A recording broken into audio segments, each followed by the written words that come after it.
Bonjour à tous, bienvenue sur cette vidéo consacrée à la réalisation d'un modèle de document académique aux couleurs de votre structure.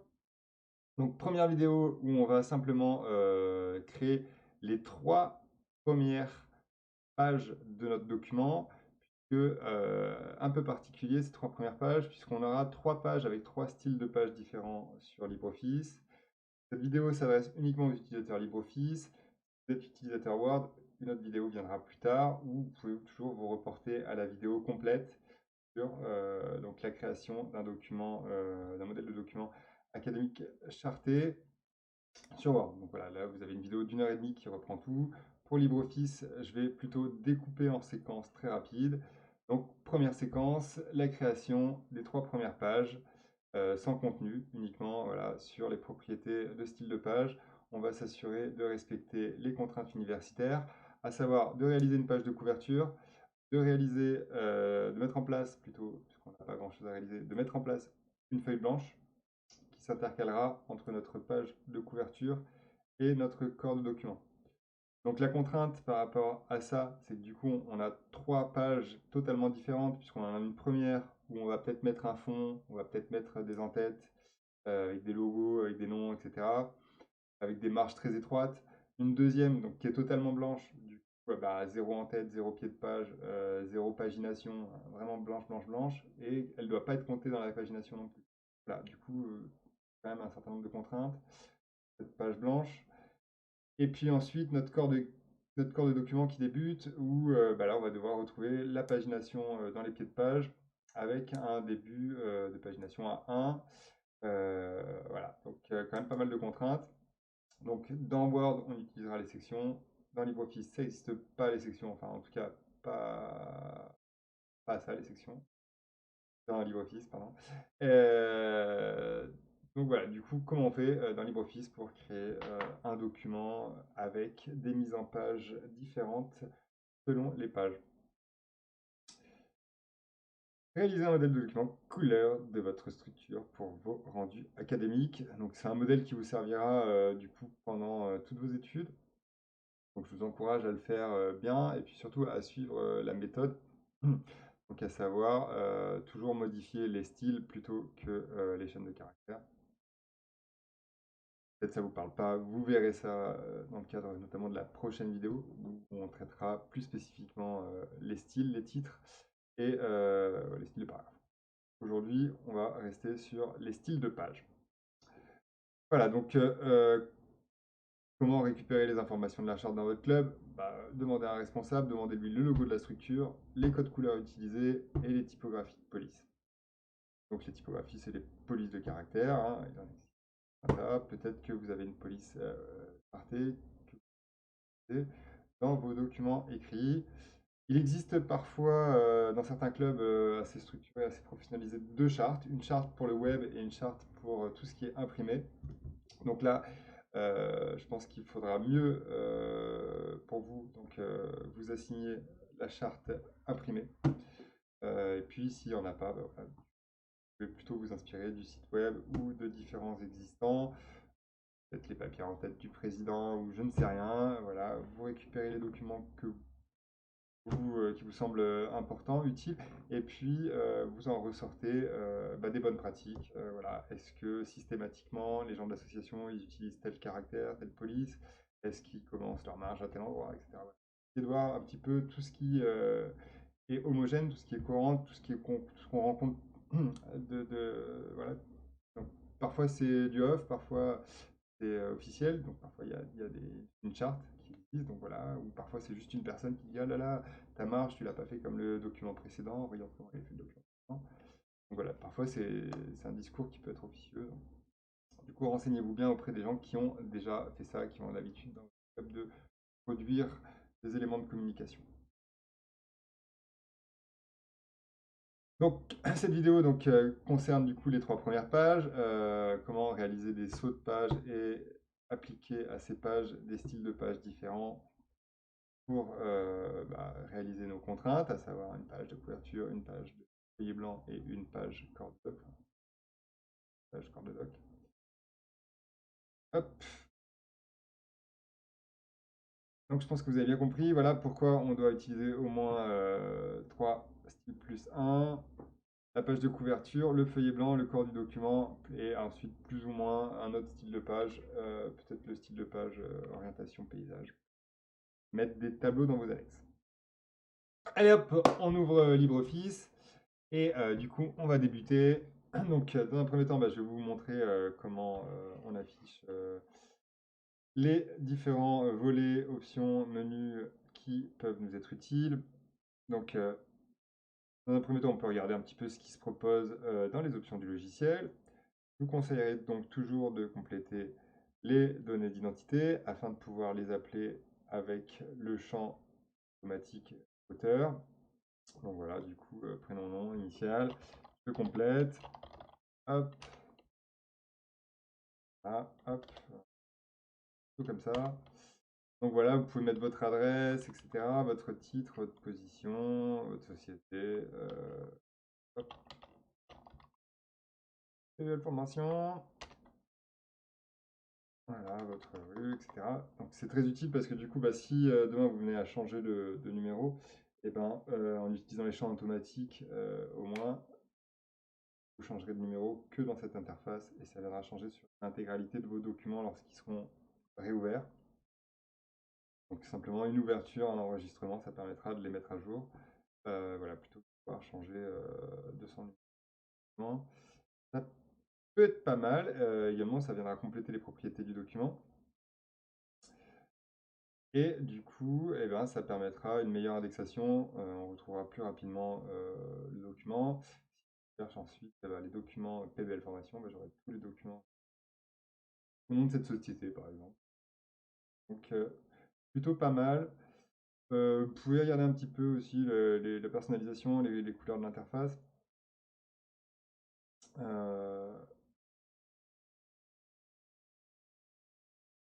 La possibilité d'installer un thème éventuellement. Voilà. D'autres en termes d'affichage aussi, vous avez changé des icônes. Dark. Et du coup, opter pour une personnalisation d'arc aussi. Hop. Alors là, ben, on voit que les boutons sont pas au top. On peut venir chercher comme ça. Hop, des boutons qui seraient plus colorés, plus voyants.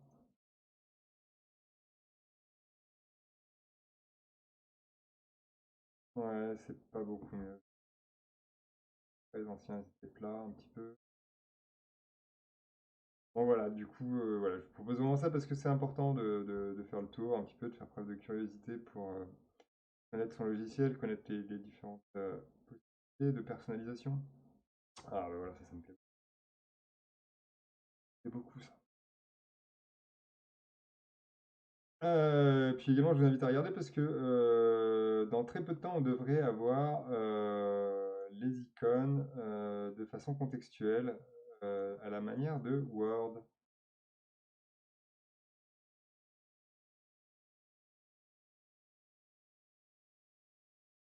On devrait avoir dans pas longtemps. Voilà. Vraiment à regarder, hein, il y a vraiment beaucoup de possibilités sympas, notamment en termes de compatibilité, d'interopérabilité. Les paramètres pour faire du postage, elles sont là si vous souhaitez envoyer en SMTP vos mails sans utiliser Firebird. Vous avez du coup bah, voilà, tout un tas de choses, vraiment ça vaut le coup. Et vraiment, comme je vous disais, sur les 3 pages de 3 styles de pages dont on aura besoin. Donc, on va toujours afficher les caractères non imprimables. Voilà, les marques de formatage. CTRL F10, le raccourci. Ça nous permet bah, de voir déjà nos marges d'impression, nos marges de... Et puis, ça nous permet de voir les différents éléments invisibles, mais pour l'édition du document. On a effectivement les sauts de paragraphe, on a les sauts de ligne, on a les sauts de page, on a l'espace, on a les tabulations, Voilà, donc tout ça, ce qui nous permet de les voir. On a également les espaces insécables, les tirés insécables. Ils sont visibles. Hop. Alors, qu'est-ce qu'un espace insécable? Ben, c'est un espace qui ne peut pas être mis séparé, hein, qui ne peut pas être coupé, qui ne peut pas être mis sur deux lignes. Voilà, donc techniquement, quand on écrit une date, 1er 2018, 19 par exemple, ben, on ne doit pas l'écrire avec des espaces, on devrait l'écrire avec des espaces insécables. Hop. Et pareil, lorsqu'on écrit par exemple une marque, je sais pas, par exemple Métropole ou là pareil, on devrait systématiquement mettre un espace insécable. Donc l'espace insécable, contrôle maj entrée, contrôle maj espace, pardon, ou bien en allant chercher dans les caractères spéciaux. Bon, donc là, bah, hop, je supprime mon espace. Voilà. Donc voilà, on va toujours afficher les caractères non imprimables pour pouvoir voir ce qu'on fait sur notre document et les marges du document. Hop, on va commencer par afficher le volet de style. En fait, il est déjà là, mais je sais pas. Enfoiré. Allez, affichage. On s'assure que le volet latéral, il est présent. Affichage, volet latéral. Voilà, donc on a plusieurs boutons qui malheureusement ont disparu. Donc on a en fait, ils sont tout à fait trop blancs, on les voit pas. On a donc la navigation qui permet de naviguer entre différents objets, donc entre les tableaux, tables, liens, etc. La galerie qui nous permet de regarder présent dans la galerie d'images, les icônes, les volets de style, donc c'est ce qui nous intéresse particulièrement. Ensuite, on a ce qui est à la page. La page étroite. Et ensuite, au niveau du style. Alors, je vois que mes icônes, elles sont pas terribles. Je vais les changer pour proche de votre affichage. Allez, je remets par défaut. Allez. Hop. Voilà, donc là, on les voit un peu mieux quand même. Hop. Voilà. Donc, style et formatage. On a les styles de caractères, les styles de paragraphe, les cadres, les styles de page, les styles de liste et les styles de tableau. Nous, ce qui nous intéresse pour cette vidéo, ce sera les styles de page. J'ai dit, on va devoir créer une page feuillet blanc. En fait, on peut tout à fait utiliser par exemple le ce qui est un nouveau. Hop. Je vais laisser totalement blanc. Voilà, on peut l'appeler son nom. Voilà, on peut utiliser HTML. Alors, dans notre cas, notre première page, ça va être la première page. Donc ça, on sélectionne celle-là, on la met en première page. Ça c'est bon, c'est grisé, elle est en première page. Est-ce que c'est une première page qui correspond à ce que j'attends d'une première page, une page de couverture? Pas tout à fait. Les marges d'impression sont très grandes pour une page de couverture. Donc on va aller modifier tout ça. Ou on fait clic droit, modifier, et on arrive là. Donc déjà, ce que j'aimerais lui demander, c'est que après ma page de couverture, du coup, on ait notre feuillet blanc, notre feuillet totalement blanc. Donc, on part sur du HTML.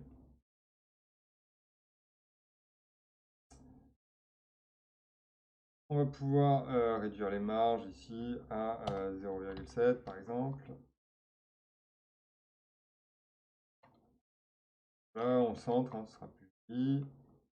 On est sur une marge mise en page gauche. Voilà, on ne peut pas avec un coup droit, un coup gauche. Hein.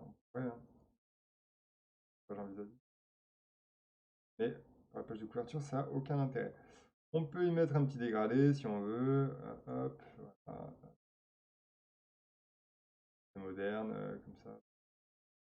Voilà, avec vos couleurs, hein, naturellement. Hop. On peut le mettre en, voilà. Hop. tête et activer le pied de page. Donc là, on va rester qu'une page. Pas besoin de... L'espacement dynamique, c'est lié aux entêtes et pieds de page, on s'en fout. Les bordures, on pourrait se permettre de mettre une bordure. Le problème, c'est que ça va peut-être encadrer. Ah, je me rappelle plus. On essaye. On va projeter sur le bas à droite.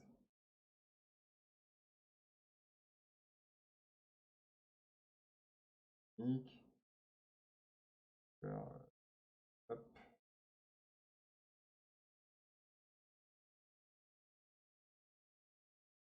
Et colonne, on n'en a pas. On va rester sur une colonne. Les notes de bas de page, on n'en a pas sur cette. Hop. Ah, bon, du coup, on en revient. Une fois qu'on a validé, on regarde. Est-ce qu'il y a des choses qui ne pas? Ouais, alors effectivement, bon, ne me plaît pas de ouf.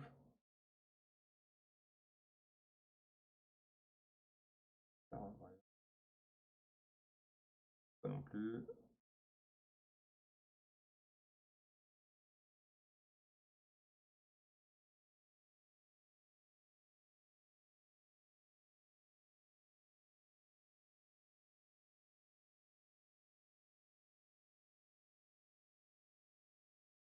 Ça me plaît pas du tout. Allez, on enlève ça. Hop. Pas du tout.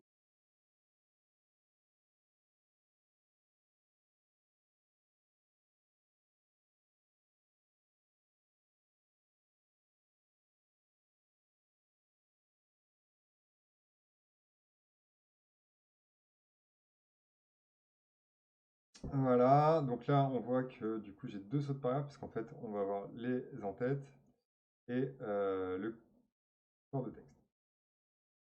Et ici on a le pied de page. Hop.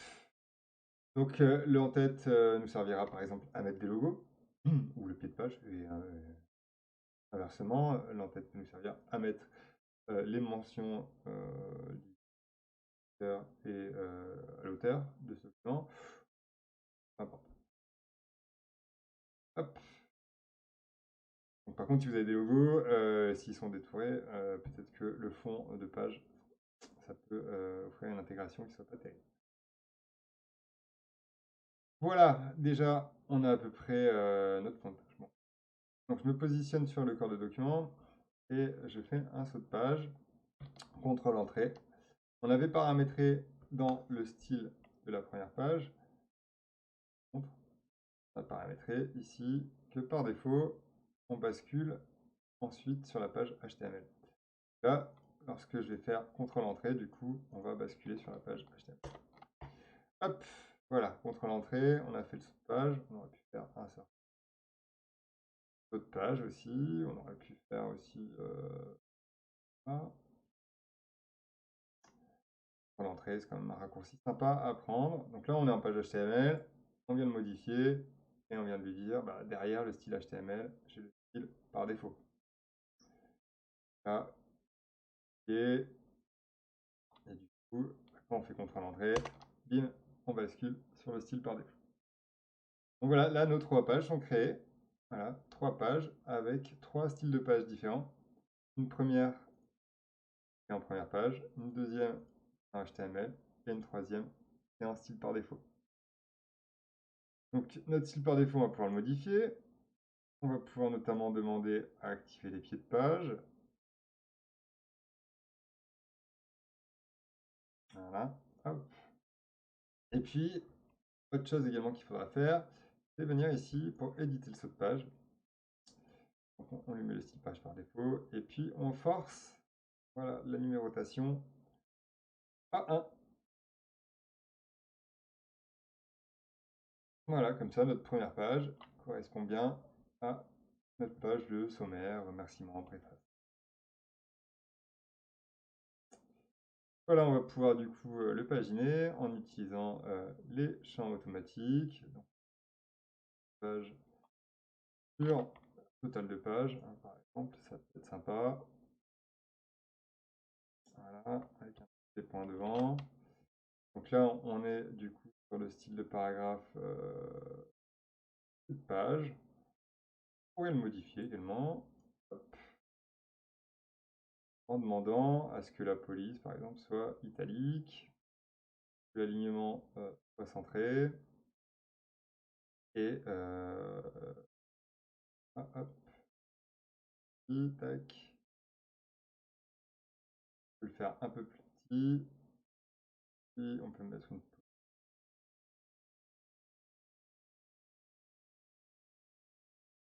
pas les dégrader.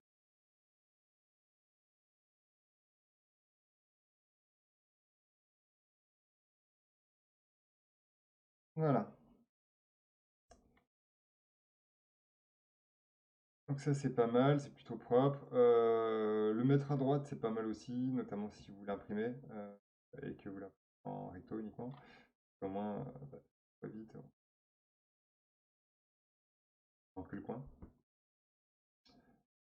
À voir, hein, l'alignement à droite, ça peut être. Hop! Donc voilà, on a 3 pages avec la page 3 qui commence à 1, c'est parfait. Donc ce sera, comme je vous le dis, notre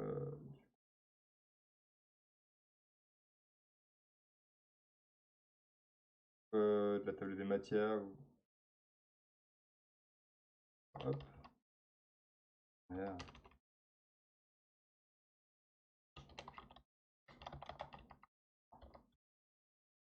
Ah, table des matières, au remerciement. Bon, bah, du coup, pendant que je suis avec les styles, comme ça, bah, on va pouvoir aussi travailler notre page de couverture. Page de couverture, du coup, elle a un titre principal.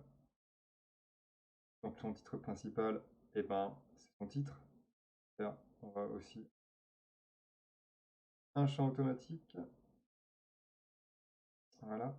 Le champ automatique est vide parce que je n'ai pas encore enregistré mon document et je n'ai pas encore complété cette propriété. Donc, hop,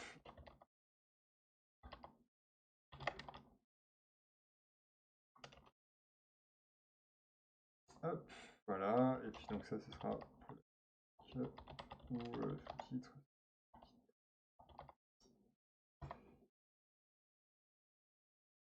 Voilà, donc ça y est, le titre est inscrit. On passe ensuite en sous-titre et on vient insérer la problématique avec le champ automatique.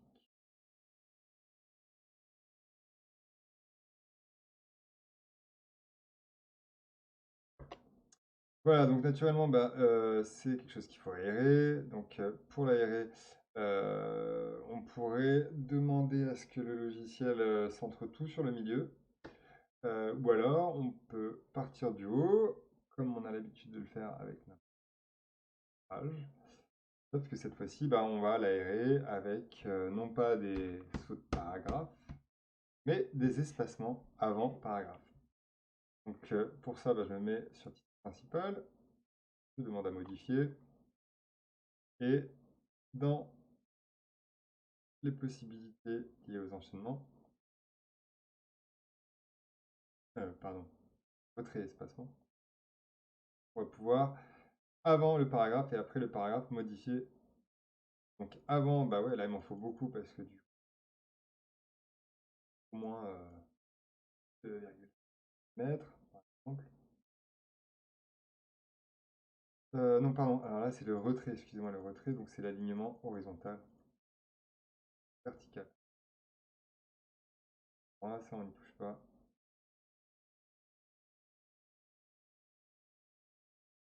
Deux virgule cinq. Voilà, sous le paragraphe, très bien. Ne pas ajouter, ok, on s'en fout là-dessus. Ah bon, on viendra plus tard modifier la police. Voilà, donc déjà, hop, un petit peu aéré. Ici, pareil, celui-ci, on va du coup, eh ben, aérer un petit peu aussi. Donc, on va modifier le sous-titre et on va ajouter sous le paragraphe 2,5 aussi, ce sera joli. Hein. Hop, voilà. Là, je vais mettre les photos. Donc, je vais aller chercher les photos de la fac. Ah, donc, hop.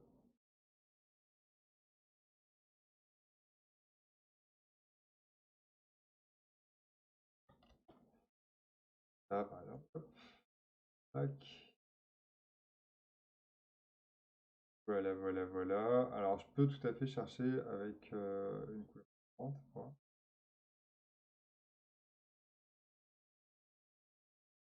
Bon, très bien. Hop, on peut copier l'image et venir et voir ce qui se passe. Ah bah je savais que ça allait faire ça. Donc voilà, défaut de LibreOffice, c'est que lorsqu'on copie une image, copie-coller, enfin pas de l'insérer, lorsqu'on copie une image qui contient une couleur transparente, ça se passe comme ça. Alors que si maintenant je l'enregistre, que je la mets dès le travail sur et que ouais, on va regarder ce qui va se passer.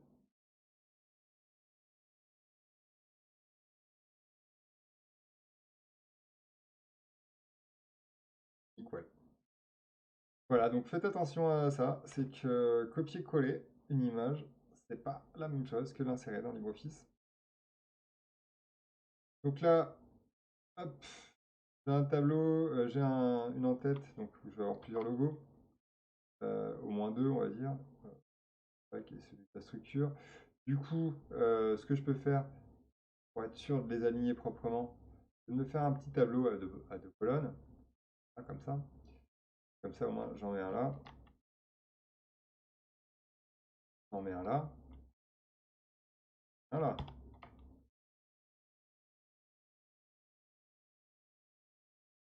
Et ben alors, qu'est-ce qui se passe? Je vais pas me le mettre ici.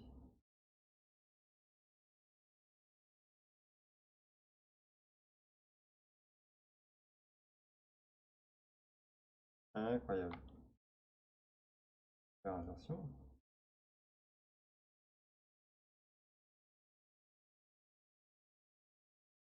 Ok, bon. Je vais absolument me le coller avec une petite encre. Ça me plaît pas du tout, j'aime pas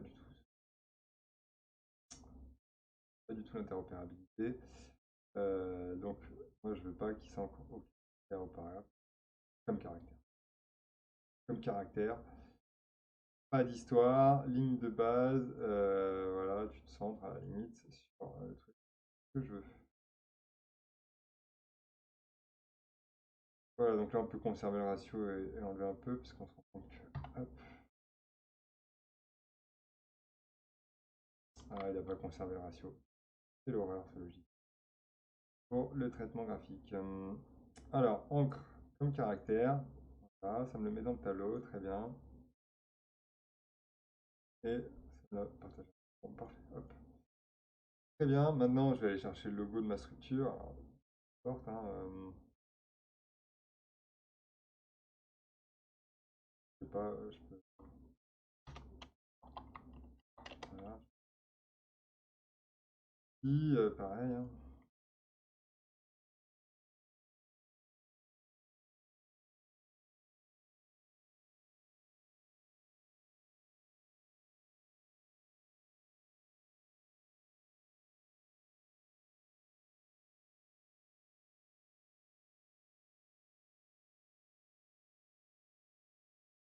Voilà, voilà.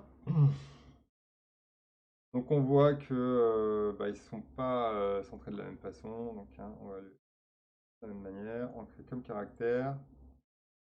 Voilà. Et, et là pareil, on peut centrer. Et normalement, non, ça marche pas. Bon, hop, c'est pas grave, on va laisser comme ça, c'est à peu près correct. Ça, c'est réduire légèrement en appuyant bien sur majuscule pour conserver le ratio.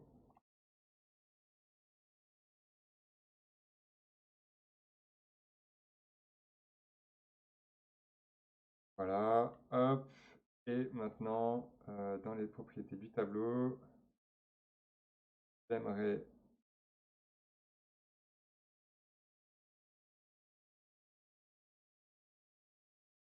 que ce soit centré.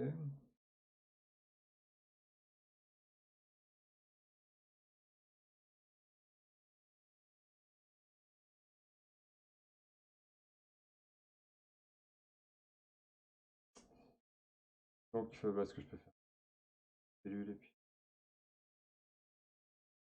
ce sera plus simple. Voilà, donc on va centrer le tableau.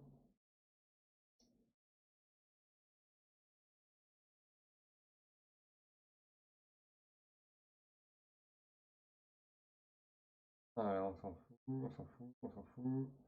Et les bordures que je vais enlever, aucune. Ouais. Voilà, le remplissage. Et on va laisser. Et comment ça se fait qu'on puisse pas choisir l'alignement vertical? Ah, voilà. Voilà, là ça se centre un petit peu, très bien. Et celui-ci, on le met comme ça. Et celui-ci, on le met comme ça. Ok, très bien. Alors, je crois que si je zoome un peu, je crois qu'il y a un problème avec le...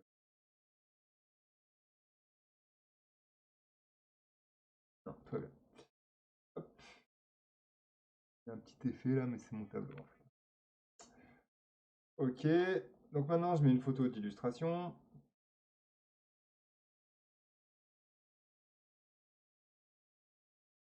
Si on veut, j'ai une photo. Ah, donc pareil, hein, on va la centrer, etc. etc. Hop, au caractère. Bon, hein, toujours. Et de garder toujours vos photos comme caractère, ça permet d'augmenter la capacité du fichier à être ouvert sans être perturber. Vous avez la possibilité de flipper verticalement ou horizontalement votre image, reconnue. Ah, vous pouvez la rogner, notamment pour limiter son poids. Donc le mieux, ça aurait été directement de poids.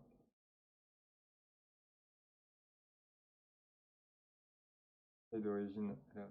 Donc, hop, voilà, ça a tout déformé. Hop, allez, moi je veux la... Observer la taille des... Vous voyez que je veux modifier la taille, la taille, la taille, la taille, la taille, la taille.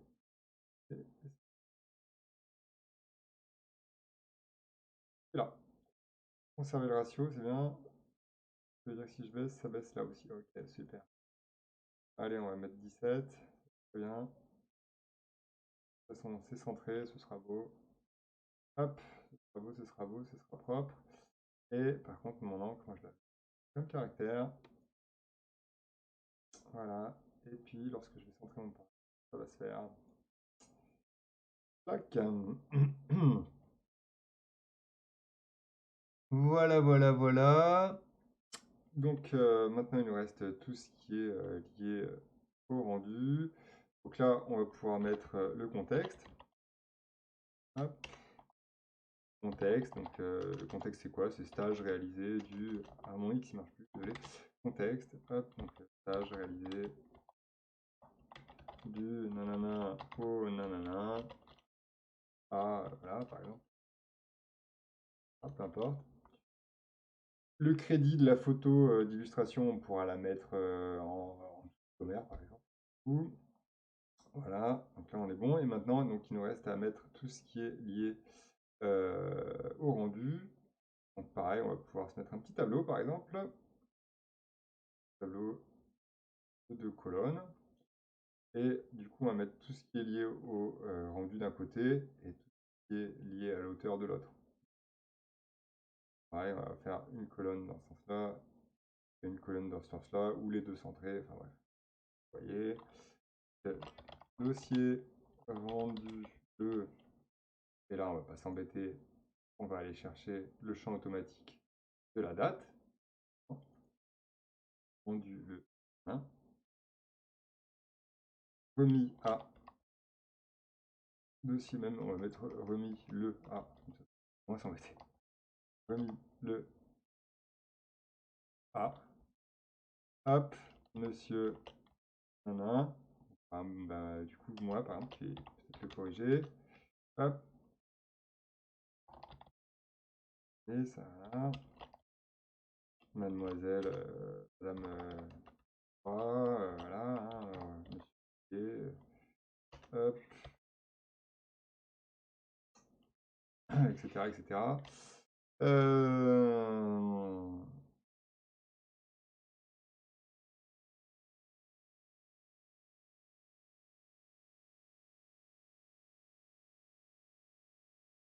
voilà, et puis du coup, auteur,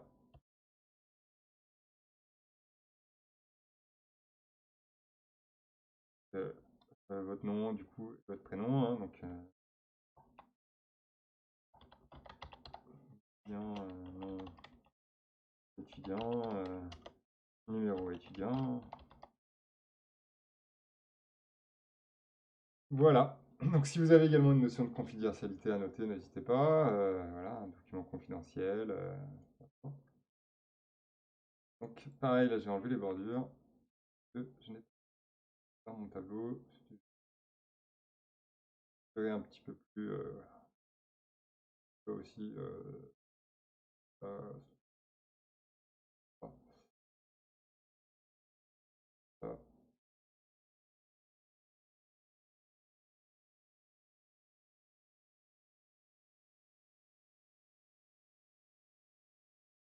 Donc là, bah, j'ai utilisé du coup ça, mais bien entendu, que vous devriez plutôt utiliser les champs automatiques. Donc pareil, on va pouvoir aller chercher le premier auteur, par exemple. Hop, dans d'autres champs. Au niveau de l'utilisateur, on va pouvoir chercher le nom.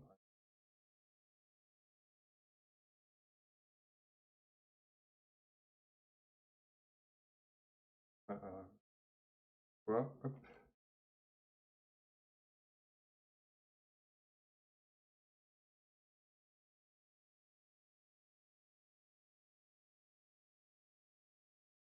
Voilà. Donc là, bah, on est sur quelque chose d'assez correct, hein. On a quelque chose de bien aéré.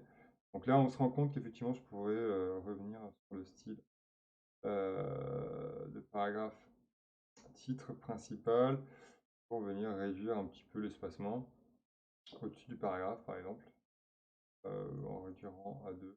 C'est pas mal.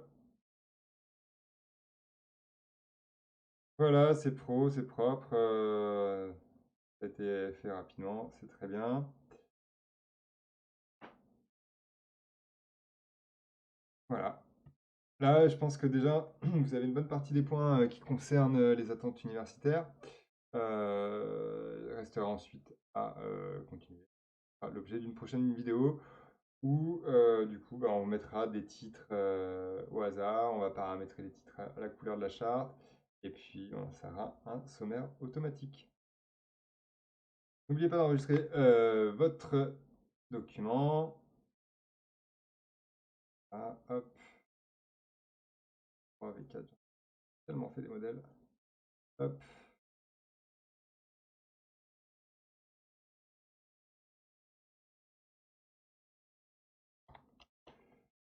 bingo. À très bientôt. Ah, pour enregistrer, le raccourci, c'est CTRL-S.